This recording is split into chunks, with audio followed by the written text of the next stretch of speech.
Hi, வாங்க சத்யநாராயண பூஜையும் அதோட கதைகள் பற்றி பார்க்கலாம். எங்கள் தெரிஞ்ச ஐயர் சூப்பராக அதை விளக்கியிருப்பார். அதோட விளக்கம் ரொம்ப அருமையாக இருக்கும். கேட்டு பாருங்கள். తమిళ తెలుగు రెండిట్లో మిక్స్ பண்ணியிருக்கும். అవకాశాన్ని మనం ఉపయోగించుకొని ఈ 5 కథలో ఏముంది, ఏమి దీని యొక్క అంతరార్థం అనేది మనం ఇప్పుడు తెలుసుకుంటాం. కాబట్టి మొదటి కథ ప్రారంభమవుతుంది. ఒకానొక సమయమందు శౌనకాది మహామునులు నైమిషారణ్యము ప్రవేశించి అందుండి వ్యాస శిష్యుడు పురాణ ప్రవక్త అయినటువంటి సూత పౌరాణికుడిని ఒకానొక ప్రశ్న వేసిరి. సూత పౌరాణికుడు అంటే సూత మహర్షి అంటారు. సూత మహర్షి ఎవరంటే వేదవ్యాస మహాముని యొక్క శిష్యుడు. ఆయన సూత మహర్షి అంట. ఈ సూత మహర్షిద మనకు 18 పురాణాలు చెప్పింది. అంటే బ్రహ్మ పురాణం, విష్ణు పురాణం, శివ పురాణం, స్కాంద పురాణం అని ఇలాగ మొత్తం 18 పురాణాలు. ఈ 18 పురాణాల్లో స్కాంద పురాణంలో సత్యనారాయణ వ్రతాల గురించి ఉంది. ఇంకా ఉండే పురాణాలు అన్నింటిలో కూడా సుమారు 108 వ్రతాలు ఉన్నాయన్నమాట. దాంట్లో మనం కొన్ని వ్రతాలు మాత్రం సంవత్సరం చేసుకుంటున్నాం. వరలక్ష్మి వ్రతము, గరుడ పంచమి వ్రతము, కేదార గౌరి వ్రతము, ఈ విధంగా సత్యనారాయణ వ్రతము, ఇలాంటి వ్రతాలు మొత్తం 108 వ్రతాలు ఉన్నాయి. ఈ 108లో సత్యనారాయణ వ్రతంలో 5 కథలు ఉన్నాయన్నమాట. మామూలు ఒక్కొక్క కథ. వినాయక చవితి వ్రతం కూడా అది కూడా వ్రతమే. వినాయక చవితి పూజ చేస్తాం, అది కూడా వ్రతమే. కాబట్టి ఒక్కొక్క వ్రతంలో కూడా వ్రతం పూర్తయిన తర్వాత కథ ఉంటుంది అనమాట. ఆ కథ ఎందుకు అంటే దానికి అంతా ఎందుకు ఆ పూజ చేయాలి, చేసేటప్పుడు ఏ ఫలితం కలుగుతుంది అనే విషయాలంతా కూడా ఆ కథలో ఉంటాయి. కథ రూపంలో చెప్పబడింది. కాబట్టి ఈ 18 పురాణాల్లో ఉండేటువంటి ఈ స్కాంద పురాణంలో సత్యనారాయణ వ్రతం గురించి మనకు సూత మహర్షి చెప్తూ ఉన్నాడు. సూత మహర్షి చెప్తూ ఉండేటప్పుడు ఋషులు మళ్ళీ వింటూ ఉన్నారు. ఋషుల్లో శౌనకాది మహామునులు అంటే శౌనకుడు మొదలగు ఋషులు అర్థం. ఆ శౌనకుడు ప్రధానమైన ఋషి. ఆ మిగతా అందరు ఋషులు కూడా వింటూ ఉన్నారు. ఇట్లా ఆయన చెప్తూ వచ్చేట పురాణాలు వీళ్ళు వింటూ ఉండేటప్పుడు వీళ్ళు ఒక ప్రశ్న అడుగుతారు. అయ్యా, మీరు పురాణాలనే చెప్తూ ఉన్నారు, కానీ మాకు ఒక ప్రశ్న కలుగుతుంది. పురుషునిచే కోరబడు ఐహిక పుత్ర పుష్పాది ఫలములు లేక స్వర్గాది ఆముష్మిక ఫలములు ఇవి ఏ వ్రతాదుల చేత సిద్ధించను, ఏ తపో విశేషముల చేత సిద్ధించను వాని వినగోరుచున్నాము. అంటే ఏమర్థం అంటే మానవుడు ఎప్పుడు కూడా ఏం కోరుకుంటామంటే మన అందరం కూడా సుఖంగా ఉండాలా, సంతోషంగా ఉండాలి. ఇది ఒకటే మనం కోరుకుంటాం. ఎవరైనా కూడా నాకు కష్టం కావాలా, దుఃఖం కావాలా ఎవరు కోరుకోం. కానీ ఎదురు చూడకుండా మనకు కష్టం దుఃఖం వచ్చినప్పుడు మనం ఎందుకు ఇది భగవంతుడా వచ్చింది, నాకెందుకు ఈ కష్టాలు ఇచ్చినావు, నాకెందుకు ఈ యొక్క దుఃఖాన్ని ఇచ్చినామని మనం భగవంతుడి దగ్గరికి వెళ్ళి అడుగుతుంటాం. కాబట్టి మనం ఇష్టపడని విషయం కష్టం, దుఃఖం. మనం ఎప్పుడు ప్రతినిత్యం ప్రతి నిమిషం కూడా మనం ఇష్టపడే విషయం ఏంటంటే సుఖము, సంతోషము. ఇది అనమాట. ఋషులు ఏమడుగుతున్నారంటే, అయ్యా, మానవుడు ఎప్పుడూ సుఖంగా, ఎప్పుడూ సంతోషంగా ఉండేటట్టు ఏదైనా ఒక పూజ, ఏదైనా వ్రతం, లేదా ఏదైనా ఒక తపస్సు ఏదైనా ఉంటే చెప్పండి అని ఋషులు అడుగుతున్నారు. మన కొరకు భూలోకంలో ఉండేటువంటి ప్రజల కొరకు వాళ్ళు ఋషులు అడుగుతున్నారు. ఏదైనా ఉంటే చెప్పండి అంటే అప్పుడు సూత మహర్షి చెప్తున్నాడు, అయ్యా, మీరు మంచి ప్రశ్న అడిగినారు, కానీ అదే చెప్పండి. మీరు సూత మహర్షి చెప్తున్నారు, అయ్యా, మీరు చాలా ముఖ్యమైన విషయాలు అడిగినారు, కానీ ఈ విషయము నేను చెప్పేదానికన్నా నారద మహాముని ஒரு நாள் நாரத மகாமுனி பூலோகத்துக்கு வந்தார். நாரத மகாமுని 14 లోకத்துக்கு వెళ్ళిపోకూడిய ஒரு శక్తి ఇருக்கு. అంటే ఆయనకి 14 లోకాలు వెళ్ళే శక్తి ఉంది. ఒకరోజు భూలోకానికి వచ్చినాడు. భూలోకంలో వచ్చి ఈ ప్రజలందరినీ చూచినాడు. ప్రజలందరిలో కూడా ఒకే రకమైనటువంటి సుఖ సంతోషాలు ఉండవండి. మీరు ఎక్కడైనా చూడండి, ప్రజల్లో అందరిలో ఒకే రకమైన సుఖ సంతోషాలు ఉండవు. ఒకరికి ఎక్కువ సుఖ సంతోషాలు ఉంటాయి, ఒకరికి తక్కువ సుఖ సంతోషాలు ఉంటాయి. ఒకరికి ఎక్కువ కష్టాలు ఉంటాయి, ఒకరికి తక్కువ కష్టాలు ఉంటాయి. ఒకరికి ఎప్పుడు దుఃఖాలు ఉంటాయి, ఒకరికి దుఃఖాలు ఉండవు కొన్ని సందర్భాలు. కాబట్టి ఇలాగా పలు రకాలైనటువంటి ప్రజలను చూసి అప్పుడు నారద మహామునికి ఏమి అభిప్రాయం కలిగిందంటే, ఈ కష్టాలన్నీ ఈ మానవులకు లేకుండా ఉంటే బాగుండి అని అభిప్రాయం ఆయన కలిగింది. ఇప్పుడు మనకు కూడా ఎవరైనా కష్టంలో ఉండే వాళ్ళు చూసినామంటే మనకేమనిపిస్తుందంటే, అయ్యో పాపం కష్టాలు చూడాలంటే కష్టంగా ఉంది, భగవంతుడా వాళ్ళ కష్టం లేకుండా చేయని మనం ఎట్లా అనుకుంటామో, నారద మహాముని కూడా మనం భూలోకం ఉండే ప్రజలందరినీ చూసి ఏమనుకున్నా అంటే కష్టాలే లేకుండా ఉంటే బాగుండే అనే ఒక అభిప్రాయము మనం కోరుకునే కోరికదా నారద మహాముని కలిగింది. మన కొరకు ఆయన ఏం చేసినారంటే ఈ ప్రజలకు కష్టము, దుఃఖము ఏది రాకుండా ఎప్పుడు సంతోషంగా ఉండేటట్టు, ఎప్పుడు ఆనందంగా ఉండేటట్టు ఏదైనా పూజ ఉంటుందో ఏమో. మనం ఏమి అడుగుతాం, ఎక్కడైనా మన కష్టం వచ్చినప్పుడు, లేదు మనం కోరుకునే కోరికలు నెరవేరలేదు, మనం ఏం అడుగుతామంటే నా కోరిక నెరవేరేదానికి ఏదైనా పూజ ఉందా, నా కోరిక నెరవేరేదానికి ఏదైనా హోమం ఉందా, నా కోరిక నెరవేరేదానికి ఏ గుడికి వెళ్ళాలి, మనం అడుగుతూనే ఉంటాం అన్నమాట. మనం పోతూ ఉంటాం, తిరుగుతుంటాం, చేస్తుంటాం, కోరికలు నెరవేరుతుంటాయి, మళ్ళీ కోరికలు ఏర్పడుతుంటాయి, మళ్ళీ కోరికలు నెరవేరుతుంటాయి. జీవితం పూర్తిగా మనకి ఇట్లా జరుగుతుంటుంది.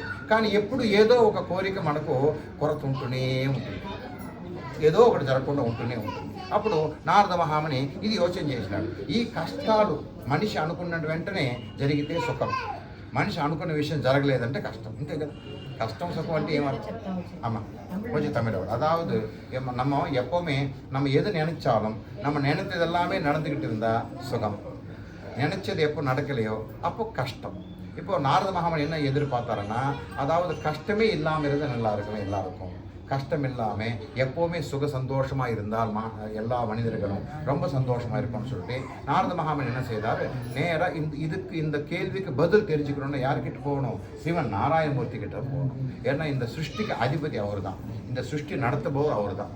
அதாவது நம்ம சாதாரணமாக முன்காலத்தில் திருமண பத்திரிகையில் ஒரு வார்த்தை எழுதுவோம், அதாவது வாகர்த்த சம்பிரப்த வாகர்த்த பிரதிபத்தியை ஜெகதா பிதரு வந்தே பார்வதி பரமேஸ்வரன் நம்ம எழுதுவோம். சில பேர் வந்து இப்போ ஜானகி ராகவேஸ்வரன் எழுதும். ஜானகி ராகவேஸ்வரன் சீதாராமன் அர்த்தம். இந்த உலகத்துக்கு இந்த ஜெகத்துக்கு பிதரவ் அப்படின்னா தாய் தந்தை, తల్లిదండ్రులు పితరవ్ అంటారు, అంటే ద్విశబ్దం, అంటే ఇద్దరు చేసినప్పుడు అది సంస్కృత పదం. కాబట్టి ఈ తల్లిదండ్రులు ఎవరు ఈ జగత్తుకంతా అంటే ఆ పార్వతీ పరమేశ్వరుడే, ఆ లక్ష్మీనారాయణుడే, ఆ సీతారాముడే. ఇప్పుడు నారద మహాముని కలిగింది ఏంటంటే, అలాంటి తల్లిదండ్రులుగా ఉండేటువంటి ఆ భగవంతుడు, ఆ లక్ష్మీనారాయణుడు ప్రజలకు ఎందుకు ఇలా కష్టం ఇస్తున్నాడు, ప్రజలు కష్టాలు లేకుండా ఉంటే బాగుంది అనే అభిప్రాయంతో దీనికి సమాధానం తెలుసుకోవాలని నారద మహాముని நேராக வைகுண்டானுக்கு வச்சான். நாரத மகாமுனி நேராக வைகுண்டத்துக்கு வந்து வைகுண்டத்தில் இருக்கக்கூடிய அந்த நாராயண பெருமாள் பார்த்து நான் நமஸ்காரம் செய்து, ஐயா நான் பூலோகத்தில் வந்திருக்கேன், நான் ஒரு கேள்வியோடு வந்திருக்கேன் அப்படின்னு சொல்லி கேட்குறேன். கேட்ட உடனே இந்த கேள்விக்கு என்ன கேள்விக்கு சொல்லும் நாரதா அப்படின்னு சொல்லிட்டு நான் பெருமாள் கேட்குறேன். பெருமாள் கேட்ட உடனே நாரத மகாமுனி சொல்கிறாரு, ஐயா பூலோகத்தில் இருக்கக்கூடிய மக்கள் எல்லாருக்குமே பல రకமான కష్టங்கள் வருது, ఒక్కొక్కరికి ఒక్కొక్క రకమైన కష్టమ్మా. ఇది ఏ కష్టం ఎవరికి ఎప్పుడు వాళ్ళ మనసులో ఉంటుంది, ఒక్కొక్క రకమైన కష్టం, ఒక్కొక్కరికి ఒక రకమైన కష్టం ఉంటుంది. ఈ పలు రకాలైనటువంటి కష్టాలు ఎందుకొరకు ఈ విధంగా ఉంది, కాబట్టి కష్టాలు లేకుండా ఉంటే బాగుండి అని చెప్పని ఈయన దగ్గరికి వచ్చి అడుగుతున్నాడు అన్నమాట. மகாவிஷ்ணு దగ్గరికి వచ్చి అడుగుతున్నాడు. பெருமாள் கிட்ட வந்து கேட்குறாரு, கஷ்டங்கள் இல்லாமல் இருந்தால் நல்லா இருக்கும். அப்போது பெருமாள் சொல்கிறாரு, நாரதா நீ என்கிட்ட வந்து கேட்குற, ஆனால் அதாவது பூலோகத்தில் இருக்கக்கூடிய மக்கள் அனைவருக்குமே இருக்கக்கூடிய கஷ்டங்களுக்கு நான் காரணம் இல்லையே. అంటే మనం ఇప్పుడు ఎక్కడైనా ఒక చిన్న సమస్య అంటే ఆ సమస్య ఎవరి వల్ల వచ్చిందో వాళ్ళ దగ్గరికి పోయి ఆ సమస్యను మనం పరిష్కారం చేసుకోవాలి. ఇప్పుడు మనుషులకు వచ్చినటువంటి కష్టాలు ఎవరి వల్ల అని నారద మహాముని యోచన చేసి శ్రీమన్నారాయణమూర్తి వల్ల ఉంటుందని చెప్పేసి ఆయన పోయి ఆయన అడుగుతున్నాడు, అయ్యా ప్రజలకు కష్టాలు లేకుండా చేయి పావు స్వామి అని అడుగుతున్నాడు. ఆయన దానికి ఏముంటున్నాడు తెలుసా, నా వల్ల ఏ కష్టము లేదు ప్రజలకి అంటున్నాడండి. కానీ మనం ఏం చేస్తున్నాం తెలుసా, ఆపదల మొక్కుడు వాడు ఆపద్ బాంధవా అని తిరుమలకు వెళ్తున్నాం. ఆపదల మొక్కుడు వాడు అంటే మన ఆపదలంతా ఆయన వచ్చి తొలగించువాడా అని, మనం ఆయన కష్టాలు తీర్చువాడా అని మనం ఆయన పోయి ఒక శ్రీశైలం అయితే ఏమి, ఒక తిరుమల అయితే ఏమి, ఒక గుడి కాదు అన్ని దేవాలయాలకు వెళ్తున్నాం మన కష్టాలు తీరుస్తాడని. కానీ ఆయన ఏమన్నారు తెలుసా, మీ కష్టాలకి నేను కారణం కాదు. అప్పుడు నారద మహాముని అడుగుతున్నాడు, మీ ప్రజల కారణం మీరు కారణం కాకపోతే మరి ఎట్లా అంటే, వాళ్ళే ప్రతి ఒక్కరి కష్టానికి కారణము, ప్రతి ఒక్కరి దుఃఖానికి కారణము వాళ్ళే. వాళ్ళే అంటే ఎవరు, మనమే.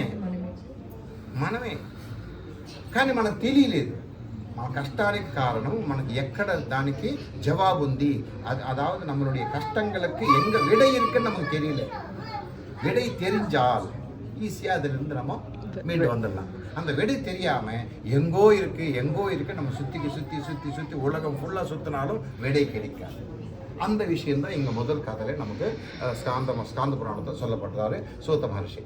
அப்போது இதுக்கு எப்படி பதில் எப்படி அப்படின்னு சொல்லி நாரத மகாமுனி கேட்குறாரு, ஐயா நீங்கள் காரணம் இல்லைன்னா மக்கள் எங்கே போவாங்க, எல்லாருமே உங்ககிட்ட தான் வராங்க, మేము మీ దగ్గరకు వచ్చేటప్పుడు మీరు కారణం లేదంటే ఎట్లా అని చెప్పంటే, అప్పుడు నారద మహాముని చెప్తున్నాడు, అయ్యా వాళ్ళు చేసుకున్నటువంటి ఎట్లా అంటే పూర్వజన్మ కర్మ ఫలితము. మనం ప్రతి ఒక్కరూ పుట్టేటప్పుడు మొదటి విషయం, మనం ఏ తల్లిదండ్రులు మనకెవరు, మన తల్లిదండ్రులు ఎవరో అని సెలక్షన్ చేసుకునే శక్తి మన దగ్గర లేదండి.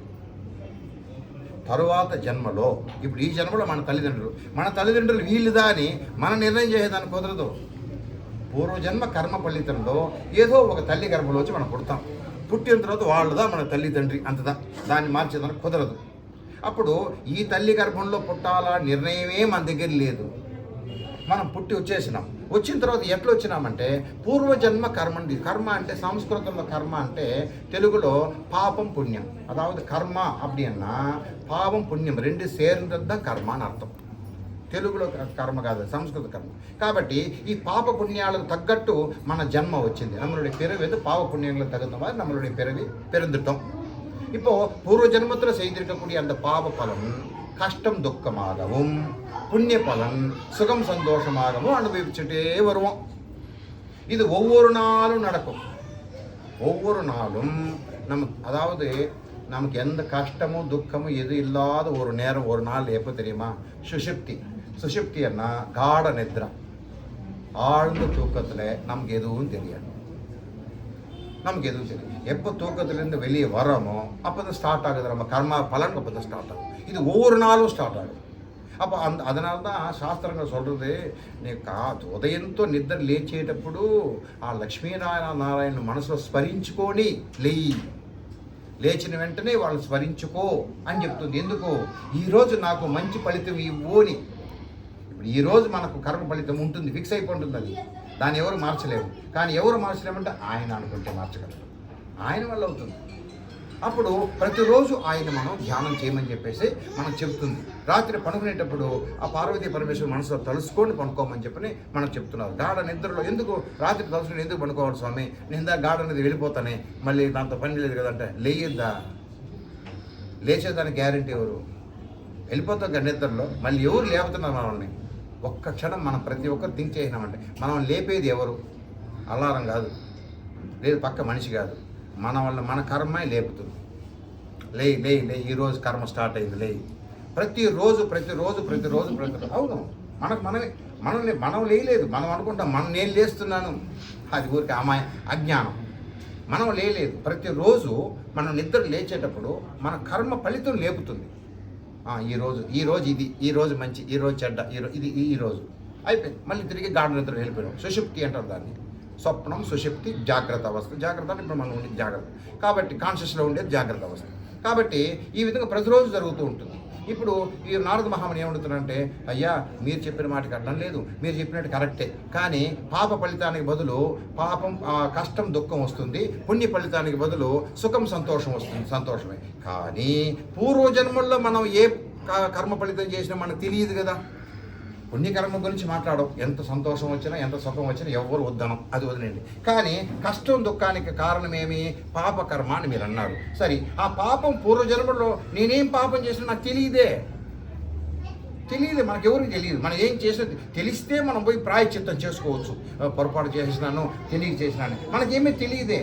తెలియకుండా ఉండేటప్పుడు మనకు దండన వస్తుంది. తెలియకుండా ఉండేటప్పుడు அதாவது நம்ம முன் ஜென்மத்தில் நம்ம என்ன செய்தோம்ங்கிறது அதனுடைய பாவ பலனுக்கு நமக்கு கர்ம பலனை வந்து தண்டிக்குது. நீ வந்து இந்த டைமில் இந்த நேரத்தில் கஷ்டப்படணும் இருக்கு. ஆனால் இங்கே நாரத மகாமன் என்ன கேட்குறாருன்னா, பூர்வ ஜென்மத்தில் ஏதோ பாவம் தெரியாமல் செய்திருக்கலாம் இல்லையா? உங்களுடைய குழந்தைங்க தானே, పితరం అంటే తల్లిదండ్రులు వాళ్ళ బిడ్డలే మనము. కాబట్టి నారద మహామని ఏమడుతున్నాడు, తెలియక చేసుంటారు స్వామి, మీరు మన్నించకూడదా? చూడండి ఎక్కడికి వచ్చినా చూసినారు కదా అని చూస్తున్నాయి. మనం ఎట్లా దేవుడి దగ్గరికి వేడుకుంటాం అదే.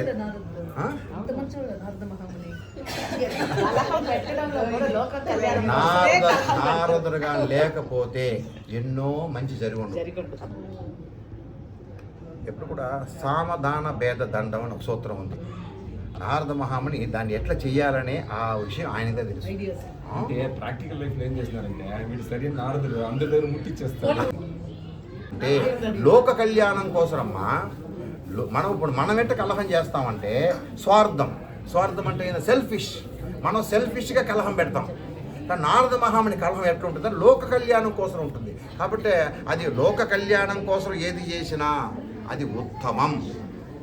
మన సెల్ఫిష్గా ఏది చేసినా అది ఉత్తమం కాదు. కాబట్టి అది మన నారద మహాముని మనం అట్లా తప్పు పట్టేదానికి లేదు. కాబట్టి ఇక్కడ నారద మహాముని అడుగుతున్నాడు, అయ్యా వాళ్ళు పూర్వజన్మ కర్మ ఫలితం పాపం తెలియకుండా చేసి ఉండొచ్చు కదా, ఏం వాళ్ళు మీరు అనుకుంటే మన్నించకూడదా అని అడుగుతున్నారండి. దానికి ఆయన ఏమన్నాడు తెలుసా, నిజమే నేను అనుకుంటే మన్నిస్తా, కానీ వాళ్ళు నన్ను అనుకోవాలి కదా. அதாவது நாரத மகாமுனி கேட்குறாரு, ஐயா பூர்வ ஜென்ம கர்ம பலன், பூர்வ ஜென்மத்தில் பாவம் நான் செய்திருக்கேன்னு நமக்கு தெரியாது. அப்போது அந்த பாவ அந்த கர்ம பலன் வந்து கஷ்டம் துக்கம் வரும். அப்போ நாரத மகாமுனி என்ன கேட்குறாரு, பூர்வ ஜென்மத்தில் செய்திருக்கக்கூடிய பாவம் தெரியாமல் செய்திருக்கலாம் இல்லையா, நீங்கள் நினைத்தாலும் மன்னிக்க கூடாதான்னு கேட்குறாரு. நிஜம்தான், நான் கண்டிப்பாக மன்னிப்பேன். ஆனால் அவங்க என்ன நினைக்கணும், அவங்க என்ன நினைத்தால் மட்டும்தான் அப்படின்னு கேட்குறாரு. சரி, எந்த ரூபத்தில் நினைக்கணும் உங்களை? மச்சக கூர்ம வராக நாரசிம்ம வாமன పరశురామ దశరథ రామ శ్రీకృష్ణ బౌద్ధ కల్కి 10 అవతారాలు 10 అవతారం వచ్చిందంటే. కాబట్టి ఇన్ని అవతారాలు ఆయన ఉండేటప్పుడు మిమ్మల్ని ఏ రూపంలో మేము కొలవాలి, ఏ రూపంలో మేము మీకు పూజ చేయాలని అడుగుతున్నాడు. అడిగితే దానికి ఆయన చెప్తున్నాడు సత్యనారాయణ రూపం. శ్రీమన్నారాయణమూర్తి చెప్తున్నాడు, సత్యనారాయణ రూపంలో నన్ను ఎవరైతే పూజ చేస్తారో ఖచ్చితంగా వాళ్ళ యొక్క పూర్వజన్మ పాప కర్మ ఫలితాన్ని నేను పోగొట్టగలను అని భగవంతుడు శ్రీమన్నారాయణమూర్తి చెప్పిన తర్వాత అప్పుడు అడుగుతున్నాడు మళ్ళీ, సత్యనారాయణ రూపంలో మేము పూజ చేస్తాం, ఏ నెలలో చెయ్యాలని అడుగుతున్నాడు. எந்த மாதத்தில் நாங்கள் செய்யணும் அப்படின்னு சொல்லி கேட்கும்போது కార్తీక మాసத்திலும் వైகாசி మాసத்திலும் మాసి మాసத்திலும், అంటే కార్తీక మాసం, వైశాఖ మాసం, మాఘ మాసం, ఈ 3 నెలలు. తైనలు అంటే మాఘమాసం వస్తుంది ఈసారి. తెలుగులో మాఘాన్ని మాసి అని చెప్తే బాగుంటుంది. మాఘమాసంలో మహాశివరాత్రి వస్తుంది, అందువల్ల మాసి చెప్పిన అదే. కాబట్టి இந்த மாதத்தில் நம்ம சத்யநாராயண பெருமாள் பூஜை செய்தால் 2 உத்தமமான பலன் கிடைக்கும். சரி, எந்த நேரத்தில் செய்யணும், ఏ తిథిలో ఏ ఒక్క రోజు చేస్తే బాగుంటుందంటే ఏకాదశి అనికి చేయலாம், அடுத்தது பௌர்ணமிக்கு செய்யலாம், அடுத்து சூரிய சங்கராந்தி, அதாவது சூரியன் வந்து ஒவ்வொரு ராசியிலே பிரவேசிக்கக்கூடிய முதல் நாள். மேஷ ராசியில் வரும்போது மேஷ சங்கராந்தி, ரிஷப ராசியில் வரும்போது ரிஷப சங்கராந்தி, மிதுன ராசியில் வரும் மிதுன சங்கராந்தி, அப்படியே மகர ராசியில் வரும்போது மகர சங்கராந்தி. அது மட்டும் நம்ம எல்லாரும் தெரியும், மகர சங்கராந்தி. சூரியன் அந்த ராசியில் முதல் நாள். இது எப்படி நம்ம கண்டுபிடிக்கலாம் அப்படின்னா, ஒவ்வொரு தமிழ் மாதம் முதல் நாள். தமிழ் மாதங்களே சூரியன் பிரவேசிக்கக்கூடிய அந்த ராசிகள் தான். ஒவ்வொரு ராசியில் வரும்போது ஒவ்வொரு மாதம் வரும், 12 மாதம். அப்போ அந்த முதல் நாள் கூட இந்த ஏகாதசி பௌர்ணமி அதே உண்டான ஒரு பலன் கிடைக்கும் அந்த நாளில் செய்தால். இந்த 3 நாட்களில் எந்த ஒரு நாளாவது செய்யலாம் அப்படின்னு சொல்லப்பட்டிருக்கு. சரி, எந்த ஒரு நேரத்தில் செய்தால் நல்லா இருக்கும், அதாவது சூரிய உதயத்தில் காலையில் செய்யணுமா, இல்லை மத்தியானம் செய்யணுமா, இல்லை சாயந்தரம் செய்யணும், பிரதோஷ வேளையில் செய்யணும்னு சொல்லப்பட்டிருக்கு. பிரதோஷ வேலைன்னா சாயந்தரம் செய்யணும், ஒரு 4:30 மணிலேருந்து 6 மணிக்குள்ளே பிரதோஷ வேலை. அந்த வேலையில் செய்தால் எனக்கு ரொம்ப இஷ்டம். அதாவது நமக்கு இப்போ இங்கே ஒரு கேள்வி வரும், இவர் பூஜையே பெருமாள் பூஜை, ஆனால் பிரதோஷம் எப்போவுமே சிவன் சம்பந்தமான விஷயம், இது இங்கே வந்து சரியாக கிளாஷாக இருக்க, இது எப்படி நமக்கு புரியல அப்படிங்கிறது நினைக்கலாம். இல்லைங்க, எப்போவுமே பிரதோஷம்ங்கிறது சிவனுக்கு உகுந்த நேரம் தான், கரெக்ட் தான். ஆனால் அதாவது மகாவிஷ்ணுவுக்கும் சிவனுன்னா ரொம்ப பிரீத்தி. அப்போது சிவனன்னா ரொம்ப பிரீத்தி, அவருடைய நேரத்தில் நம்ம பண்ணும்போது இன்னும் அவருக்கு நம்ம பிரீத்தி ஆகும். இப்போது பொதுவாக நமக்கு ஒருத்தர் பிரீத்தின்னு வச்சுக்கோங்க, நமக்கு ரொம்ப ஒருத்தர் பிடிச்சிருக்கும், அவருக்கு யாராவது ஃப்ரெண்டு இருந்தால் அப்போ ஆட்டோமேட்டிக்காக நம்ம அவர் ஃப்ரெண்ட் ஆகிடுவோம். என் ஃப்ரெண்டுக்கு ஃப்ரெண்டு எப்படி ஆகும், நம்ம அதே போல இப்போ நமக்கு இப்போ உடனே நமக்கு நட்பாயிடுது இல்லை, எனக்கு ரொம்ப இஷ்டம், எனக்கு இஷ்டமான உங்களுக்கு இஷ்டமாக இருக்கா, அப்போ உடனே நம்ம ஃப்ரெண்ட்ஷிப் ஆகிடும். எப்படி அதுவோ சிவபெருமானனாலே மகாவிஷ்ணுவுக்கு பிரீத்தி, மகாவிஷ்ணுவனாலே சிவபெருமானுக்கு பிரீத்தி. அதனால் அவருடைய நேரத்தில் நம்ம செய்யும்போது இன்னும் பலன் அதிகமாக நமக்கு கிடைக்கும் சொல்லப்பட்டிருக்கு. இந்த பிரதோஷ வேலை செய்தால் என்ன கிடைக்கும்னா இஷ்ட சித்தி கிடைக்கும். அதாவது எது நம்ம ரொம்ப இஷ்டப்பட்டு நினைக்கிறோமோ, வேண்டி நினைக்கிறோமோ அது கண்டிப்பாக நடக்கும் அப்படின்னு சொல்லிட்டு இதில் సత్యనారాయణ పూజలో మొదటి అధ్యాయం అంటే ప్రథమాధ్యాయం సంపూర్ణం సుసంపూర్ణం. మీరిద్దరు మాత్రం పూల అక్షంతలు వేసేసి కొబ్బరికాయ కొట్టండి. మీరు కలశం ఆయన కొబ్బరికాయ కొట్టండి.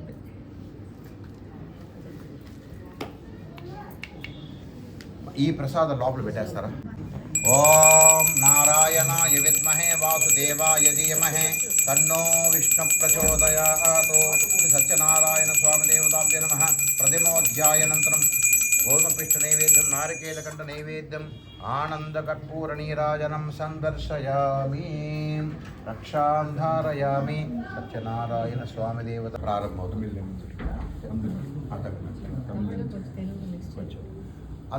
அதாவது 2வது அத்தியாயம் பிராரம்பம். முன்ன ஒரு காலத்தில் காசி பட்டணத்தில் ஒரு ஏழை பிராமணர் இருந்தார். அவர் ஒவ்வொரு நாளும் ஒவ்வொரு வீட்டுக்கு போய் ரொம்ப ஏழையாக இருக்கிறதுனால அவர் ஒவ்வொரு நாளும் பிச்சை எடுத்துக்கிட்டு இருந்தார்.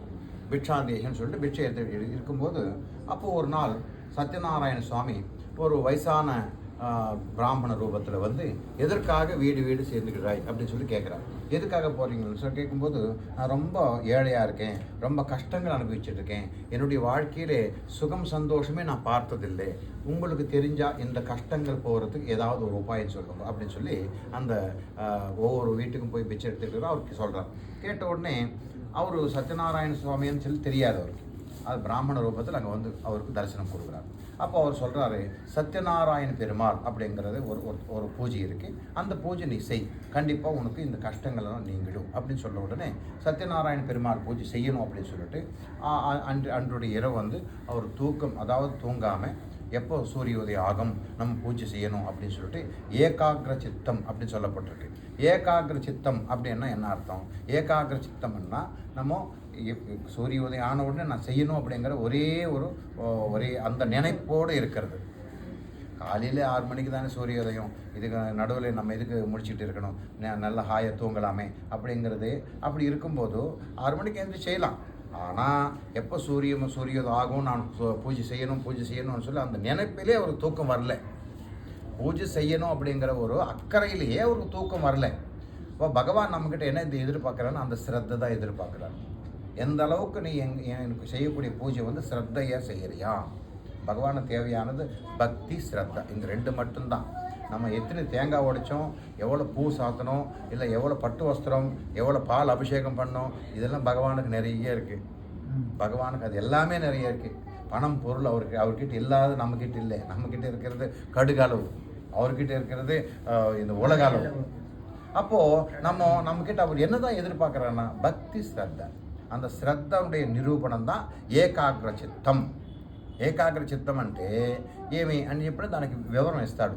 ఏకాగ్ర చిత్తం అంటే అదే చిత్తం అంటే మనస్సు, ఏకాగ్రత అంటే ఎప్పుడు సూర్యోదయం అవుతుందా, ఎప్పుడు సూర్యోదయం అవుతుందా, ఏకాగ్రత ఉండి మామూలు చదివే పిల్లలు ఉంటారు కదా, அதாவது படிக்கிற பசங்க அவங்க ஏகாகிரதை இருந்தால் காலையில் நான் இத்தனை மணிக்கு ஏந்திரிக்கணும்னா கரெக்டாக இத்தனை மணிக்கு ஏந்திரிக்கணும், எழுப்பாமலேயே, அது ஏகாகிரதைன்னு அர்த்தம். ஒருத்தர் எழுப்பின பிறகு ஏந்திரிக்கிறது இல்லைங்க, அப்போது அது ஏகாகிரதை குறைவாக இருக்குன்னு அர்த்தம். எந்த ஒரு செயலுமே ஒருத்தர் நம்ம சொல்லாமலேயே நமக்கு நாமே அது வந்து செய்யணும். அப்போ அது மேலே நம்ம கம்ப்ளீட்டாக கான்சன்ட்ரேஷன் இருக்குன்னு அர்த்தம். கான்சன்ட்ரேஷன் சரியாக இல்லைன்னா அப்புறம் பண்ணிக்கலாம், நிதானம் பண்ணிக்கலாம், அப்போது அதுக்கேற்ற மாதிரி தான் பலன் இருக்கும். இப்போ பகவான் நம்மக்கிட்ட என்ன எதிர்பார்க்குறான்னா என்கிட்ட கம்ப்ளீட்டாக ஏகாகிரதை, அதாவது கான்சன்ட்ரேஷன் இருக்கான்னு எதிர்பார்க்குறாரு. அவர் எதிர்பார்க்குற தப்பு என்ன? ஒரு படிப்புலேயும் கான்சன்ட்ரேஷன் இருந்தால் கண்டிப்பாக செட்டம், பக்தியிலே கான்சன்ட்ரேஷன் இருந்தால் கண்டிப்பாக கடவுளுடைய அருள், வியாபாரத்தில் கான்சன்ட்ரேஷன் இருந்தால் 100% லாபம். நீங்கள் எதுலையாவது எடுத்துக்கோங்க, ஞானத்தில் கான்சன்ட்ரேஷன் இருந்தால் ஞானி தான். ஆனால் எதுலேயும் கான்சன்ட்ரேஷன் நமக்கு குறைவாக இருக்கிறதுனால அந்த கான்சன்ட்ரேஷன் பெருக்கிறது எப்படி அப்படிங்கிறது தான் இந்த ஏகாகிர சித்தம்ங்கிறதுக்கு அர்த்தம். ஏகாகிர சித்தம்னா அந்த எப்படி இது நமக்கு என்ன, நமக்கு இஷ்டமான விஷயத்து மேலே மட்டும் நமக்கு எப்போ கான்சன்ட்ரேஷன் இருக்கும். நமக்கு ஏதாவது ஒரு ரொம்ப இஷ்டமானா அப்போ 100% நம்ம கான்சன்ட்ரேஷன் அது இஷ்டம் அப்படின்னு. ஆனால் இஷ்டம் இல்லாதது நம்ம கான்சன்ட்ரேஷன் இருக்க மாட்டோம். அப்போது கடவுள் என்ன எதிர்பார்க்குறேன்னா என் மேலே இஷ்டம் இல்லை உனக்கு, சரி ஓகே, என்னை இஷ்டப்படும் கடவுள் எப்பவுமே எங்கேயுமே சொல்லலை. உனக்கு தேவையான போது வருவேன். யாரையும் நிந்திக்கக்கூடாது, யாரையுமே வந்து நம்ம நிந்திக்க கூடவே கூடாது சாஸ்திரம் சொல்லுது. அதாவது கடவுளே இல்லைன்னு சொல்கிறவங்க கூட நம்ம எதுவும் சொல்லவே கூடாதுன்னு சொல்லுது சாஸ்திரம் சொல்லுது. சொல்லாத, ஒரு நாள் அவனே வருவான், உன்னை விட பக்தனாக வருவான், அது கூட அப்படின்னு சொல்லப்பட்டிருக்கு. அதனால் நம்ம யாரையும் வந்து ஒருத்தர் விமர்சனம் பண்ணுறதுக்கு சாஸ்திரத்தில் எங்கேயுமே இடம் இல்லை. அப்போது இந்த இவர் வந்து இந்த மாதிரி ஏகாகிரத சித்தத்தில், அதாவது ஒரே ஒரு விடாமுயற்சியில் எல்லாம் கான்சன்ட்ரேஷனாக இருந்து அந்த பக்தி ஸ்ரத்தையாக சத்யநாராயண பெருமாள் பூஜை செய்ததுனால அந்த கடவுள் வந்து அருள் கொடுத்தார். அவருடைய அனுகிரகம் கிடைச்ச உடனே சில நாட்களுக்கு, சில வருஷங்களுக்கு பிறகு பெரிய தனவான் ஆகிட்டார். யார்? அந்த ஏழையாக இருந்தார் பார்த்தீங்களா, ஒவ்வொரு வீட்டிலும் போய் பிச்சை எடுத்துகிட்டு இருந்தார். அவர் பெரிய தனவான் ஆகிட்டார். தனவான் ஆன பிறகு அவர் என்ன நினச்சார், சத்யநாராயண பூஜை செய்ததுனால தான் நான் அஷ்டைஸ்வரியங்களோடு இருக்கேன். அப்போ இந்த பூஜை நான் ஒவ்வொரு வருஷமும் செய்கிறேன் அப்படிங்கிற ஒரு முடிவு எடுத்து ஒவ்வொரு வருஷமும் அந்த பூஜை செய்துக்கிட்டே இருந்தார். சத்யநாராயண பூஜை ஒவ்வொரு வருஷம் செய்துட்டு இருக்கிற சமயத்தில் ஒரு நாள் என்ன நடந்தது, அவர் பூஜை செய்திருக்கக்கூடிய அந்த நாளில் அது ஒரு கிராமம். அந்த கிராமத்தில் விறகு சுமக்கிறவர் தெரியும்ல, கிராமங்களில் காட்டிலிருந்து விறகு எடுத்துக்கிட்டு விறகு சுமந்துக்கிட்டு போயிட்டு இருந்தார். அவருக்கு ஒரு தண்ணி தாகம் வந்தது. இந்த சத்யநாராயண பெருமாள் பூஜை செய்துட்டு இருக்கக்கூடிய அவர் வீட்டுக்கு முன்னாடி அந்த விறகு கட்டை வச்சுட்டு உள்ளே வந்து, ஐயா எனக்கு ரொம்ப தாகமாக இருக்குது, கொஞ்சம் தண்ணீர் கொடுங்க அப்படின்னு கேட்குறாரு. பூஜை செய்திருக்கிற தம்பதி என்ன சொன்னாங்க, தண்ணி கொடுக்கணும், ஆனால் போகாதீங்க, பூஜை முடிஞ்ச உடனே பிரசாதம் கொடுக்கணும், சாப்பிட்டு போகலாதீங்க அப்படின்னு சொல்லி அந்த தம்பதியில் சொல்கிறாங்க. சொன்ன உடனே சரி, இப்படி வெயிலாக இருக்க கொஞ்ச நேரம் இங்கே உட்காரலாம். இப்போ பொதுவாக சொல்லுவாங்கல்ல பெரியவங்க, பூஜையில் உட்காந்தாலோ கோயிலில் கொஞ்ச நேரம் உட்காந்தாலும் நமக்கு நல்ல ஒரு புண்ணியம் கிடைக்கும்னு சொல்லியிருக்காங்க இல்லையா. பூஜையில் கொஞ்ச நேரம் உட்காந்து போகலாம் அப்படின்னு சொல்லிட்டு அந்த விறகு சுமக்கிறவங்க கூட பூஜையில் கலந்துக்கிட்டான். பூஜையில் கலந்துக்கிட்டு இந்த 5 கதைகள் இருக்கக்கூடிய எல்லாமே கேட்டுட்டு இப்போ பூஜை முடிஞ்ச உடனே பிரசாதம் சாப்பிட்டார். பிரசாதம் சாப்பிட்டுட்டு அங்கேருந்து திரும்பி இந்த விறகு சுமக்கட்டை வந்து தலை வச்சுக்கிட்டு மனசில் நினச்சிக்கிட்டே போகிறார். என்னென்னு, நம்ம கூட சத்யநாராயண பூஜை செய்துக்கிட்டால் நல்லா இருக்குமேன்னு அவர் மனசில் வந்தது. ஒரு எண்ணம் அவர் மனசில் தோன்றியது. அப்போ சத்யநாராயண பூஜை செய்யணுன்னா ரூபா வேணும். சத்யநாராயண பூஜை செய்யணும்னா சாமிக்கு பூ வாங்கணும், பிரசாதத்துக்கு உண்டான பொருட்கள் வாங்கணும், நம்ம இந்த பூஜைக்கு உண்டான எல்லாமே வாங்கணும். அது வாங்குறதுக்கு கூட ஒரு சக்தி இல்லை, அந்த அளவுக்கு அவர் பழமை ஏழை. அவர் நினச்சார், சத்யநாராயண பூஜை செய்யறதுக்கு என்கிட்ட ஒரு பைசா கூட இல்லை. ஆனால் ஒரு விஷயம், இந்த தலைமையில் இருக்கக்கூடிய அந்த விறகு சுமை எத்தனை ரூபாவுக்கு அதாவது விற்று போகுதோ அந்த ரூபாவோட கம்ப்ளீட்டாக நான் சாமிக்கு பூஜை செய்கிறேன்னு மனசில் வேண்டிக்கிட்டேன். இப்போ நம்ம கூட ஏதாவது ஒரு வியாபாரம் ஆரம்பிக்கும் போது நம்ம என்ன செய்வோம், என் வியாபாரத்தில் வரக்கூடிய ஒரு பங்கு வந்து சுவாமிக்கு கொடுக்குறேன்.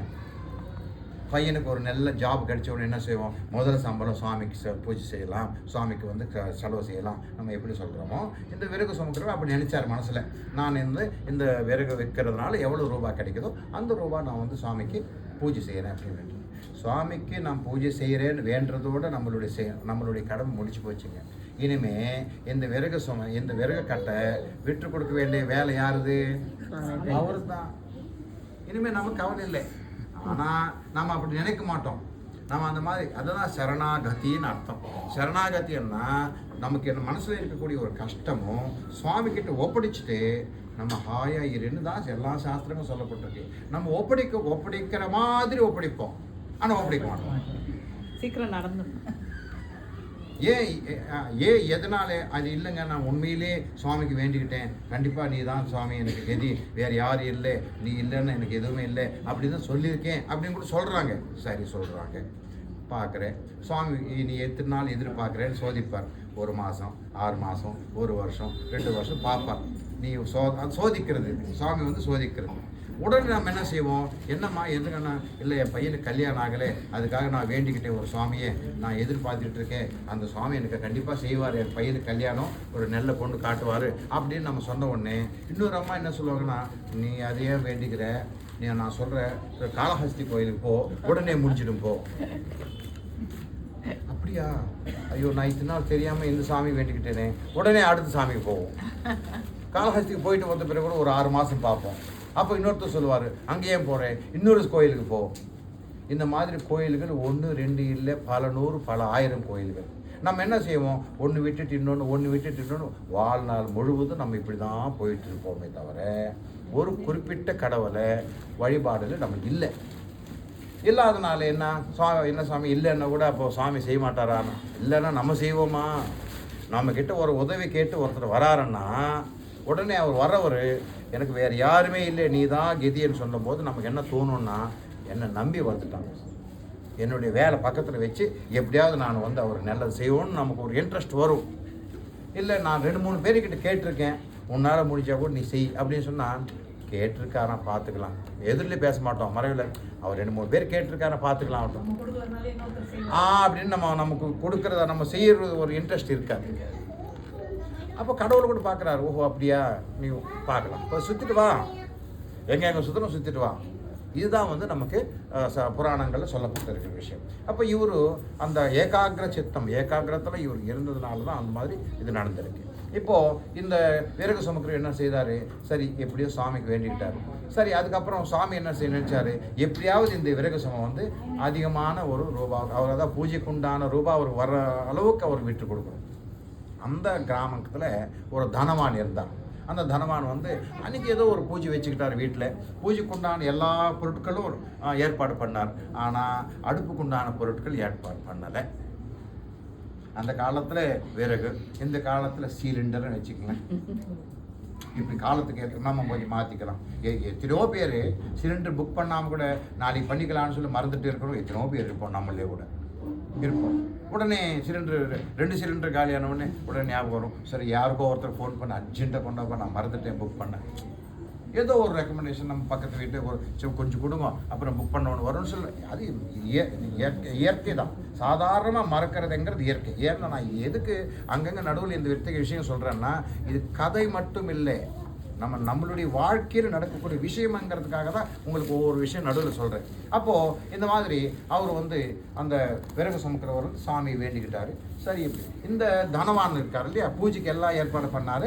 ஆனால் அது அடுப்புக்குண்டான பொருட்களை வந்து ஏற்பாடு பண்ணாதனால அவர் என்ன பண்ணுவார், உடனே நிறைய தனவானன் இங்கே சொல்லப்பட்டிருக்கு. தனவானன்னா பெரிய கோடீஸ்வரர். பெரிய கோடீஸ்வரர் எல்லாரும் கூப்பிட்டு சமயத்துக்கு, அதாவது சமயத்துக்கு அவர் லஞ்சோ சமயத்துக்கு டின்னரோ கொடுக்கலன்னா என்ன நினைப்பாங்க பின்னாடி, என்ன எவ்வளோ ஒரு பணம் வச்சுருக்கிறாரு, வேலைக்கு அவர் சாப்பாடு போடல, எதுக்கு இவர் பணம்னு சொல்லி 4 பேர் 4 விதமாக பின்னாடி பேசுவாங்களேன்னு அவருக்கு பயமாயிடுச்சு. சமயத்துக்கு நம்ம என்ன பண்ணுறது, எல்லாரும் வர சொல்லிட்டோம், சமயத்துக்கு நம்ம எதுவுமே கொடுக்கலன்னா. அப்போ அவர் என்ன செய்தார், நேராக சுவாமி கிட்ட வந்து, ஐயா நீதான் கதி, கடவுள்கிட்ட வேண்டார். எப்படி எனக்கு தெரியாது, நீ தவறு எனக்கு வரி இல்லை. எப்போவுமே ஒரு கஷ்டம் வரும்போது கடவுளை தவிர வேறு யாரும் நமக்கு உதவி செய்ய முடியாது. மனிதனால் மனிதன் எப்போதும் உதவி செய்ய முடியாது. கடவுள் ரூபத்தில் தான் அந்த மனிதன் வர்ணமே தவிர, கடவுளை தான் அவர் வர்ணமே தவிர மனிதனா. ஆனால் நேச்சுரலாக ஒரு மனிதனுக்கு உதவி செய்கிறார் நினைக்கிறது அறியாமை. கடவுளுடைய அனுகிரகம் இருந்தால் மட்டும்தான் நமக்கு உதவி கிடைக்கும். இது 100%. ஒருத்தர் ஹெல்ப் பண்ணுறாரனோ, ஹெல்ப் பண்ணுற எண்ணம் வருதுன்னா கூட அது கடவுளுடைய செயல்தான் நமக்கு புராணங்கள் சொல்லப்பட்டிருக்கு. அப்போது அவர் சுவாமி கிட்ட வந்து வேண்டார், ஐயா எனக்கு இந்த மாதிரி ஒரு இக்கட்டான ஒரு சூழ்நிலை, எப்படியாவது நீ தான் எனக்கு காப்பாற்றணும்னு சொல்லி எப்போ சுவாமி கிட்ட வேண்டிக்கிட்டு வராரு. அந்த விறகு சுமக்கிறவருடைய ஒவ்வொரு தெருவிலும் அவர் விட்டு யாரும் வாங்கலை. கடைசியில் இருக்கக்கூடிய தெரு இந்த ஒரு தெருவு தான். அந்த தெருவுக்கு இப்போ நமக்கு ஒரு யோசனை வரலாம், என்ன சுவாமி பெருமாள் தானே அது அந்த ரூபா வந்து பூஜை செய்வாரு, இத்தனை தெருவும் நடக்காமல் லாஸ்ட் தெருவுக்கு முதல்ல அமைச்சிருந்தா என்ன நம்மளுடைய கேள்வி. இப்போ நம்ம நினச்சோம், ஏதாவது நினச்ச உடனே 10 மாதம் 10 வருஷம் அப்புறம் நடக்கிறது என்ன, இப்போ நடந்துட்டா என்ன நம்ம அவசரம். இப்போ விறகு சுமக்கிறவர் அது வரைக்கும் உங்களுக்கு புரிஞ்சிருக்குல்ல, அதாவது அந்த விறகு கட்டினால வரக்கூடிய ரூபா மொத்தமே சத்யநாராயண பூஜைக்கு தான் முடிவை போச்சு. சத்யநாராயண பெருமாளும் புரிஞ்சுக்கிட்டாரு. அப்போது நமக்கு என்ன கேள்வி, ஒவ்வொரு தெரு போய் யாரும் வாங்கலை, இவ்வளோ கஷ்டம் அவருக்கு எது கொடுக்கணும். எந்த தெருவில் அந்த தனவான் இருக்காரோ அந்த தெருவுக்கு முதல்லே போன மாதிரி செய்துட்டா ஈஸியாக முடிச்சுட்டு இருக்குமே. இப்படி தான் நம்மளுடைய கேள்விகள் இருக்கும். இல்லை, அப்படி இல்லை, அப்படி கொடுக்கக்கூடாது. எப்போவுமே வந்து சில கஷ்டங்களை கொடுத்த பிறகு எது கிடைக்குமோ அது அபரூபமாக இருக்கும். நமக்கு ஒரு பொருள் நமக்கு கிடைக்குதுன்னா அதனுடைய வேல்யூ தெரியணும்னா அது கஷ்டப்பட்டு வந்தால் தான் தெரியும், இல்லைன்னு தெரியாது. அப்போது கடைசியில் அந்த தெருவுக்கு வரும்போது தனவான் பார்த்துட்டார், சுவாமி ஒருத்தர் வராரு அப்படின்னு சொல்லிட்டு கரெக்டாக வந்தார் அவர் வீட்டாண்ட. ஐயா இந்த விறகு சமயம் எங்கள் வீட்டுக்கு போடு, நான் அதுக்காக எதிர்பார்த்துட்டு இருக்கேன் அப்படின்னு சொல்லி அந்த காலத்துக்கு தகுந்த மாதிரி ஏதோ ஒரு வேலை சொன்னார். அவர் தனவான் என்ன செய்தார், நீ கேட்குறதுக்கு 2 மடங்காக நான் தரேன், 2 மடங்காக நான் தரேன்னு சொன்ன பிறகு 2 மடங்கு அவர் கொடுத்தார். அப்போது இந்த விறகு சுமக்கிறவர் என்ன நினச்சாரு, 2 மடங்கு நமக்கு கிடைச்சிருக்கு. எதனால், இந்த ரூபா சுவாமிக்கு பூஜை செய்கிறேன்னு வேண்டதுனால மட்டும்தான் அந்த கடவுள் வந்து நமக்கு 2 மடங்காக கொடுத்துருக்காரு அப்படின்னு நினச்சார். உடனே அந்த 2 மடங்கு காசு வந்த உடனே அந்த சுவாமிக்கு உண்டான பூஜைக்கு உண்டான பொருட்கள் எல்லாமே வாங்கிட்டு வந்து இங்கே சத்யநாராயண பெருமாள் பூஜை செய்தார். இது தனவான் வந்து என்ன நினச்சார் தெரியுமா, அதாவது இந்த சுவாமிக்கு கிட்ட வேண்டுனால்தான் அந்த சத்யநாராயண சுவாமியே நமக்கு வந்து விறகு கட்டு சுமந்துட்டு வந்திருக்காரு அப்படின்னு அவர் நினைச்சாருங்க. மனுஷன் எடுத்துன்னு வந்தாருன்னு நினைக்கல, அவர் கடவுளே வந்திருக்காரு நமக்காக அப்படின்னு நினைச்சார். இதை திருவிளையாடல் படத்தில் நீங்கள் பார்த்துருப்பீங்களே, சிவபெருமானே வந்தாருன்னு சொல்லிட்டு. சில படங்களில் சாஸ்திரங்கள் இருக்கிற விஷயம் வைக்கிறாங்க. அப்போ அதை வந்து நமக்கு அந்த விஷயம் மட்டும் நம்ம எடுத்துக்கலாம், நல்ல விஷயங்கள் நம்ம எடுத்துக்கலாம், தப்பில்லை. அப்போது இங்கே ஒரு இப்போ இது வரைக்கும் உங்களுக்கு புரிஞ்சுது. இப்போது நம்ம என்ன நினைப்போம், நாங்கள் விறகு சுமக்கிறவர் 2 மடங்கு காசு வந்தது, அது சத்யநாராயணால் வந்ததுன்னு அவர் நினைக்கிறாரு. நம்ம என்ன நினைப்போம், நாங்கள் கஷ்டப்பட்டு காட்டில் போய் விறகு எடுத்துகிட்டு வந்து வெயிலில் அலைஞ்சி கஷ்டப்பட்டு சுமந்து கஷ்டப்பட்டு விட்ட பிறகு அது 2 மடங்கு வந்ததுன்னா எனக்கு போனஸுங்க, அது என்னுடைய சந்தோஷங்க, என்னுடைய கஷ்டார்ஜித்துங்க. பெருமாளாக வந்து விற்றாரு, நான் விட்டுறேன் அப்படிங்கிற எண்ணம் நமக்கு வந்துடும். உடனே நான் அப்படிங்கிற ஒரு எண்ணம் நமக்கு வந்துடும். அது வராமல் இருக்கிறது தான் ரொம்ப கஷ்டம். அது வரணும். அதாவது நான்ங்கிறது இருக்கக்கூடாது அப்படிங்கிறது இந்த இடத்துல. சார் அதே தனவானா, நம்ம தனவானாக இருப்போம், சமயத்துக்கு வந்துருச்சு என்ன சொல்லுவோம், உடனே நான் நினச்சா நடக்கும், நான் எது நினச்சாலும் நடக்கும், நான் யார், நான் பெரிய கோடீஸ்வரன் அப்படி நினச்சா உடனே வந்துருச்சு பார்த்தியா அப்படின்னு நம்ம உடனே நம்ம மனசுக்குள்ள நமக்கு ஒரு விஷயம் நினச்ச உடனே நடந்துருச்சுன்னா நமக்கே தெரியாமல் அகங்காரம் வந்துடும். சாஸ்திரம் சொல்லுது அப்படி வரக்கூடாது, உன்னால் நடக்கலை, அது அவரால் நடக்குது அப்படிங்கிறத நீ புரிஞ்சுக்கணும். இங்கே 2 மடங்கு வர்றதுக்கு காரணமும் பெருமாள் தான். இவர் நினச்ச உடனே அந்த அந்த விறகு சுமக்கிறவர் அவங்க வீட்டுக்கு வர்றதும் அந்த பெருமாளால் தான். 2மே அவரால் நடந்திருக்கு. இங்கே நான்ங்கிறது எங்கே இருக்குது, இல்லை. இந்த விஷயம்தான் நமக்கு சாஸ்திரம் எடுத்து சொல்லுது. அந்த நான்ங்கிறது ஒவ்வொரு இடத்துல ஒவ்வொரு கதையில் இதான் வந்துருக்கு. நான்ங்கிறது இருக்கக்கூடாது. நான் கஷ்டப்பட்டு படித்தேன், நான் கஷ்டப்பட்டு சம்பாதிச்சேன், நான் கஷ்டப்பட்டு எல்லாமே வந்து எனக்கு கிடைக்குது, அப்போ நான் சொல்கிறது என்ன தப்பு? பொதுவாக யோசனை வரும். நான் சொல்கிறது தப்பு எதனால் சொல்லப்பட்டது சாஸ்திரம்னா, நீ நான் எப்போ சொல்ல ஆரம்பிக்கிறியோ அதை விட நீ வளர்ச்சி அடைய மாட்டேன். யாருக்கு நான்ங்கிறது இல்லாமல் இருக்குமோ நீ தொடர்ந்து வளர்ச்சி அடைஞ்சிட்டே இருப்பேன். நான் இல்லாதவங்க பாருங்கள் கண்டிப்பாக வளர்ச்சி அடைஞ்சிட்டே இருப்பாங்க. எந்த இடத்துல, அதாவது நம்ம வளர்ச்சியில் எந்த இடத்துல நான்ங்கிறது நமக்கு அகங்காரம் வந்துடுமோ அதுக்கப்புறம் வளர்ச்சி அடைய மாட்டாங்க. நீ எந்த ஒரு ஃபீல்டு எடுத்துக்கங்க, வியாபாரமாக இருந்தாலும், அரசியலாக இருந்தாலும், சினிமாவாக இருந்தாலும், நீங்கள் எதுலேயே பாருங்கள் நான்ங்கிறது எங்கே வருமோ அந்த இடத்துக்கு அப்புறம் அவர் வளரவே மாட்டாங்க. அவர் வளராமல் இருக்கலாம், அது கீழே இறங்கலாம். நான்ங்கிறது எங்கே இல்லாமல் இருக்குமோ அவங்க வளர்ந்துக்கிட்டே இருக்காங்க. சாஸ்திரனுடைய ரிஷிகளுடைய ஆசை என்ன தெரியுமா, எல்லாரும் வளரணும், எந்த ஒரு துறை இருந்தாலும் நல்லா வளரணும். அப்போ வளரக்கூடிய விஷயம் ஒரு சூத்திரம் என்னன்னா நான்ங்கிறது இருக்கக்கூடாது. அப்போ நான்ங்கிறது நான் கஷ்டப்பட்டதெல்லாம் யாருக்கு நான் சொல்லணும், பெருமாள் சொல்லணும். உனக்கு கிடைச்சதெல்லாம் பெருமாள், அவர் தான் இருக்காரு எல்லாருக்கும் சாட்சியாக. அவரால் கிடைச்சது நீ ஏன் எனக்கு கூடாது, ஆக்சுவலாக அவரால் தான் கிடைக்குது, உண்மை அதுதான் அப்படிங்கிறது நமக்கு இந்த 2வது கதை நமக்கு அறிவுறுத்துது. அதாவது இந்த 2வது கதையில் 2 பேர் சத்யநாராயண பெருமாளால் அருள் கிடைச்சது. 2 பேர் யார், காசி பட்டணத்தில் ஒரு ஏழை பிராமணன், அடுத்தது விறகு சுமக்கிறவர். 2 பேருமே சத்யநாராயணனுடைய அனுகிரகத்தினால சுக சந்தோஷங்கள் அடைஞ்சி கடைசியில் மோட்சம் அடைஞ்சார் அப்படிங்கிறது நமக்கு 2வது கதையினால தெரியுது. அப்படிங்கிறது 2வது கதை சம்பூர்ணம். ஏகதைவ யஜமானாயுஸ்தேஜோ ததாதி. శ్రీ సత్యనారాయణ స్వామి దేవతాభ్యో నమః. ద్వితీయోధ్యాయానంతరం ముందు రాజ్యాన్ని పరిపాలించేటువంటి ఉల్కాముఖుడు అని ఒక రాజు ఉండేవాడు. అதாவது ఉల్కాముఖన్ அப்படிங்கிற ஒரு ராஜா இருந்தார். ఆ రాజు ఒకరోజు భద్రశీల అనే నది ఒడ్డున సత్యనారాయణ స్వామి పూజ చేస్తూ ఉన్నాడు ఆ రాజు. ఆ విధంగా చేస్తునేటప్పుడు ఆ నదిలో ఒక వైశ్యుడు, అంటే ఒక వ్యాపారి வந்து படகுல போயிட்டே இருந்தார். நதியில் வியாபாரி படகுல போயிட்டு இருக்கும்போது இந்த ராஜா சத்யநாராயண பெருமாள் பூஜை செய்துட்டு இருக்கும்போது அந்த வியாபாரி வந்து கேட்குறாரு, எதற்காக நீங்கள் இந்த பூஜை செய்கிறீங்க? பொதுவாகவே ஒரு பூஜை செய்யும்போது நம்ம ஒரு இடத்துக்கு போனால் இந்த பூஜை எதுக்கு செய்கிறீங்க நம்ம பொதுவாக மனசில் எதுக்காக செய்கிறாங்க, அவங்க நம்ம டைரெக்டாக கேட்கலன்னா கூட வரும், எதுக்காக செய்கிறீங்க பொதுவாக மனசுக்குள்ளே வரும். அப்போது அவர் கேட்குறாரு, இது எதுக்காக செய்கிறீங்க அப்படின்னு சொல்லி கேட்கும்போது அந்த உல்காமுக்கன் ராஜா சொல்கிறாரு, எனக்கு புத்திர பாக்கியம் இல்லை, புத்திர பாக்கியத்தை வேண்டி நான் இந்த சத்யநாராயண பூஜை செய்கிறேன் சொன்ன உடனே அந்த வியாபாரி கேட்குறாரு, எனக்கு கூட சந்தானம் இல்லை, அதாவது புத்திர பாக்கியம் இல்லை, இந்த பூஜை எப்படி செய்யணும்னு சொல்லிட்டு அந்த முறையெல்லாம் எனக்கு சொல்லுங்க, நானும் கூட இந்த பூஜை செய்துக்கிறேன்னு சொல்லிட்டு அந்த உல்காமுக்கன் ராஜா கிட்ட இந்த பூஜை செய்யக்கூடிய விதானம் கம்ப்ளீட்டாக தெரிஞ்சுக்கிட்டு நேராக வீட்டுக்கு போகிறாங்க. அந்த வியாபாரியுடைய மனைவி பேர் லீலாவதி. லீலாவதி சத்யநாராயண பெருமாள் பூஜை செய்தால் நமக்கு கண்டிப்பாக சந்தானம் கிடைக்கும் அப்படின்னு சொல்கிறாங்க. அதுக்கு முன்னாடி எத்தனையோ பூஜைகள் அவங்க செய்துட்டாங்க, எத்தனையோ வேண்டுதல் வேண்டிட்டாங்க, சந்தானம் அதாவது குழந்தை பாக்கி கிடைக்கல. அப்போ சத்யநாராயண பூஜை செய்தால் கண்டிப்பாக கிடைக்கும் அப்படிங்கிறது உல்காமோகன் ராஜா சொல்கிறாரு அப்படின்னு சொல்லி அந்த வியாபாரி லீலாவதிக்கு சொல்கிறார். லீலாவதி என்ன கேட்குறாங்கன்னா, ஐயா எப்போ செய்யலாம், வரக்கூடிய பௌர்ணமிக்கு நம்ம பூஜை செய்யலாமான்னா அவர் என்ன சொல்கிறாரு, அப்படி வேண்டாம், நீ முதல்ல சுவாமி வேண்டிக்கோ, ஓ சத்யநாராயண பெருமாளே எங்களுக்கு ஒரு குழந்தை கொடுத்தீங்கன்னா கண்டிப்பாக உங்களுக்கு நல்ல பிரம்மாண்டமாக பூஜை செய்யறேன் அப்படின்னு வேண்டுக்கோன்னு சொல்கிறாங்க.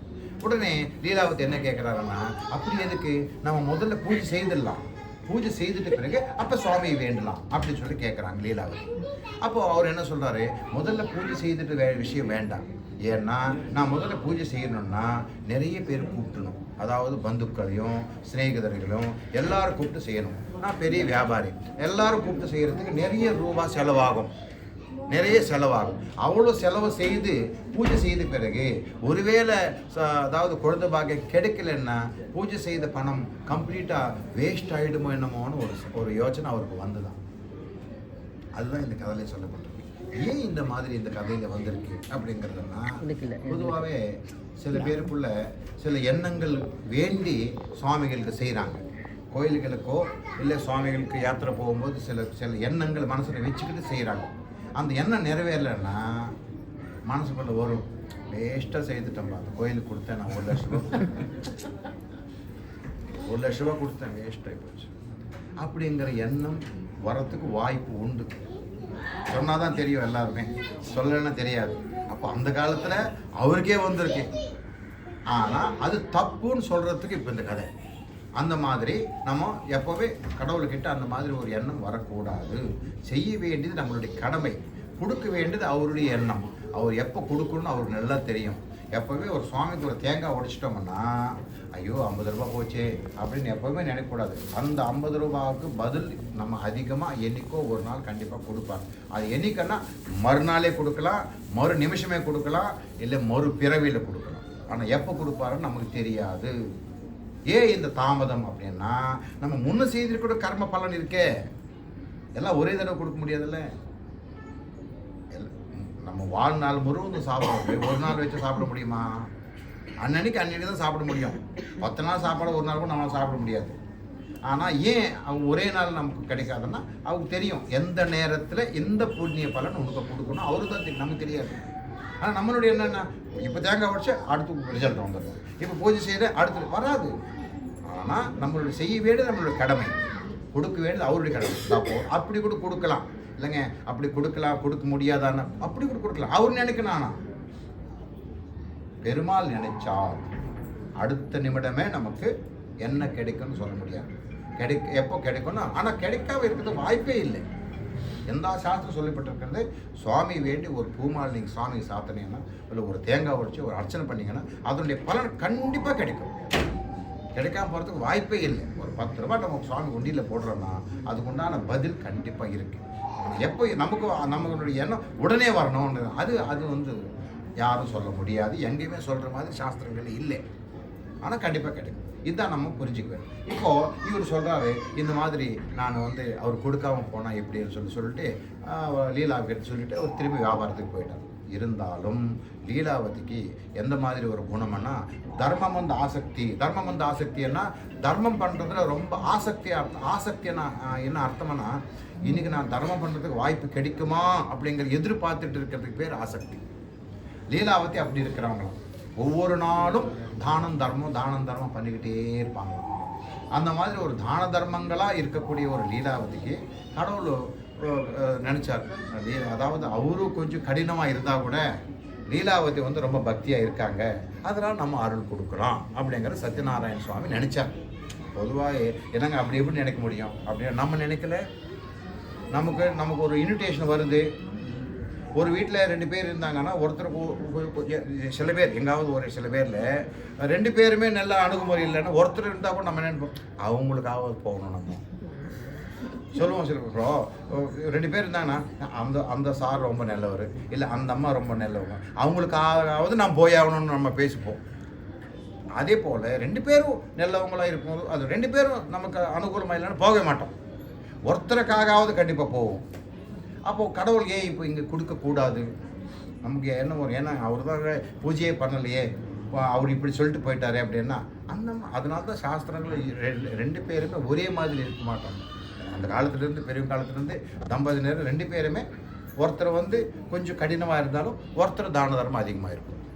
அதனால தான் எப்போவுமே தான தர்மம் கொடுக்கும்போது ஒருத்தர் தனியாக கொடுக்கக்கூடாது. எப்போவுமே ஒரு தானமோ தர்மமோ பண்ணும்போது பக்கத்தில் மனைவி இருக்கணும்.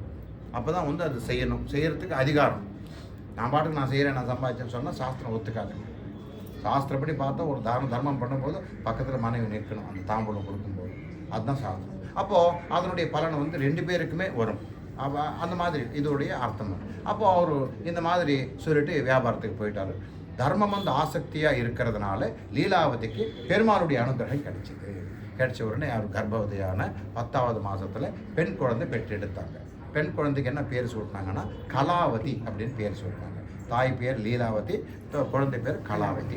இப்படியே இருக்கும்போது அப்போது லீலாவதி கேட்குறாங்க, நாங்கள் குழந்தை பாக்கி கடவுள் கொடுத்துட்டாரு இல்லையா, அப்போ சத்யநாராயண பூஜை எப்போ செய்யலாம் அப்படின்னு கேட்குறாங்க. இப்போ நேரம் இல்லை, நான் வியாபாரத்தில் ரொம்ப பிஸியாக இருக்கேன், எனக்கு நேரம் இல்லைன்னு இப்படியே சொல்லிக்கிட்டே போகிறார். எத்தனை நாள் போனார்? அந்த கலாவதிக்கு திருமண வயசு வர வரைக்கும் அப்படியே கடந்து போயிட்டார். பல வருஷங்களாகி போச்சு. அப்போது கலாவதிக்கு ஒரு பையனை பார்த்தார். காஞ்சன நகரம், அந்த நகரத்தில் சுந்தர் அப்படின்னு ஒரு பையனை வர சொல்லி எல்லாருமே பெரியவங்கெல்லாம் பேசி முடிவெடுத்து திருமணம் நிச்சயிக்கப்பட்டது. அப்போ லீலாவதி கேட்குறாங்க, நாங்கள் தர்மமாக இருக்கா, சத்யநாராயண பூஜை செய்கிறேன்னு சொல்லி முதல்ல வேண்டிக்கிட்டீங்களே, குழந்தை பிறந்தப்படி செய்யவே இல்லையே, நீங்கள் இப்படி செய்தால் எப்படின்னு சொல்லி கேட்கும்போது, சரி உன்னுடைய திருப்திக்கு கண்டிப்பாக நான் செய்கிறேன். எப்போது திருமணமான அந்த மேடையிலேயே சத்யநாராயண பூஜை நான் செய்கிறேன். இப்போ அதனால் இன்றைக்கி கூட நீங்கள் பாருங்கள், இது வைஷ்யான்னு சொன்னேன் இல்லையா, வைஷ்யான்னா அதாவது வைஷ்ய செட்டியார்னு சொல்லுவாங்க. இப்போ இன்றைக்கி கூட வைஷ்யாசுடைய கல்யாண திருமணம் நடந்ததுன்னா அந்த திருமணமான மேடையிலே சத்யநாராயண பூஜை செய்வாங்க. எப்போ அந்த திருமணம் ஆன வரைக்கும் நீங்கள் இருக்கணும். ஆனால் ரிசப்ஷன் போய்ட்டு தெரியாது, திருமணத்தை கூட அட்சத்தை போட்டு நம்ம வந்துடுறோம். ஆனால் திருமணம் ஆன பிறகு அதுக்கப்புறம் சத்யநாராயண பூஜை அந்த மேடையிலே செய்வார். அப்புறம் தான் சத்திரம் காலிமணம் மதியத்துக்கு பிறகு. அது இப்போ கூட நிறைய பேருக்கு அந்த பழக்கம் இருக்குது. அப்போது அந்த சத்யநாராயண பூஜை நான் செய்கிறேன் அப்படின்னு சொல்லிட்டு லீலாவதியுடைய புருஷன் அந்த வியாபாரி சொன்னவன் லீலாவதி ரொம்ப சந்தோஷப்பட்டாங்க. இதுக்கப்புறம் திருமண விஷயங்களில் இறந்தாங்க, திருமண வேலைகளில் இறங்கிட்டு ரொம்ப எல்லாரும் பெரிய வியாபாரியாச்சே, நிறைய பந்துக்களும் நிறைய சிநேகிதர்களுக்கும் எல்லாருக்குமே திருமண அழைப்புதலை கொடுக்கறதுக்கு ஆரம்பித்தாங்க.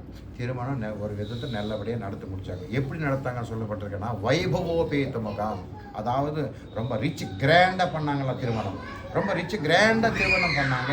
ஏன் சொல்லப்பட்டிருக்கேன்னா எப்போவுமே ஒரு விஷயத்தை நம்ம கிராண்டாக பண்ணும்போது அதுக்கு ஈக்குவலாக இல்லாத விஷயத்தை மறந்துடுவோம் பொதுவாகவே.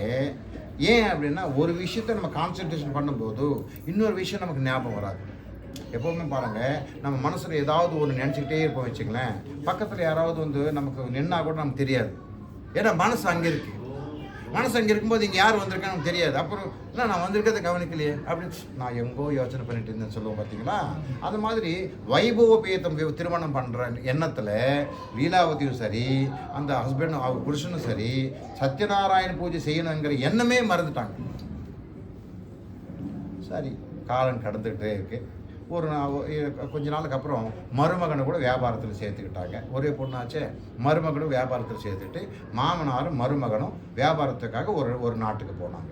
போன பிறகு அங்கே சாயந்தரம் ஆகி போச்சு. ஒரு மண்டபத்தில் படுத்துட்டு தூங்கிட்டு மறுநாள் காலையில் எழுந்திரிச்சு போகலாம் ஒரு மண்டபத்தில் படுத்துட்டு தூங்கிட்டே இருக்காங்க. அன்றைக்கி இரவு என்ன நடந்ததுன்னா, அந்த நாட்டை ஆளக்கூடிய ஒரு ராஜா, அந்த ராஜாவுடைய அந்த புறத்தில் 2 திருடர்களை புகுந்து ராஜாவுடைய தங்க பொற்காசுகள் திருடி கொண்டு அதாவது அந்த காம்பவுண்டு ஏறி குதிச்சு போயிட்டாங்க திருடர்கள். அப்போது அவங்க அந்த மாதிரி போகும்போது ராஜாவுடைய காவலாளிகள் இருப்பாங்க இல்லையா,